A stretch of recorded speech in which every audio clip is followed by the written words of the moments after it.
তো তোমরা বুঝতেই পেরে গেছো এবং দেখতেও পেয়ে গেছো যে আজকে আমি তোমাদের সাথে কি ভিডিও শেয়ার করতে চলেছি। হ্যাঁ, আজকে আমি তোমাদের সাথে একটা রান্নার ভিডিও শেয়ার করতে চলেছি, যেটা হচ্ছে মাটন।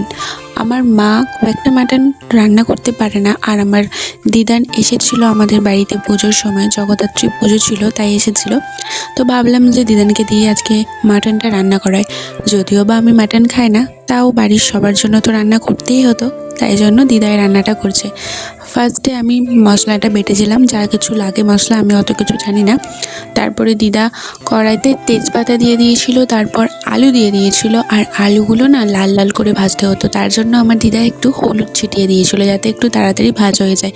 তারপরেই দিয়ে দিল কড়াইতে পেঁয়াজ, এবং অবশেষে মাটনটাও দিয়ে দিল। আমি দিদাকে জিজ্ঞাসা করলাম যে মাটনটা এরকম কাঁচাই কেন দিয়ে দিলে দিদান, ভাজলে না বা সিদ্ধ করলে না? দিদা বললো যে মাটন এভাবেই রান্না করতে হয়, হয়তো অনেকে অনেক রকমভাবে রান্না করে, তো আমার দিদা কিন্তু এভাবেই রান্না করে, তোমরা প্লিজ কেউ খারাপ কমেন্ট করবে না। তারপর যা কিছু লাগে ঝাল, জিরে গুঁড়ো, আদা বাটা যেটা পেস্ট করেছিলাম, তারপরে কালার আসার জন্য কাশ্মীরি লঙ্কা, আর অবশেষে একটু নুন দিয়ে অনেকক্ষণ কষিয়ে যেরকম ঝোল খেতে পছন্দ করো তারা সেই পরিমাণ জল দিয়ে ফুটিয়ে নিলেই তোমাদের তৈরি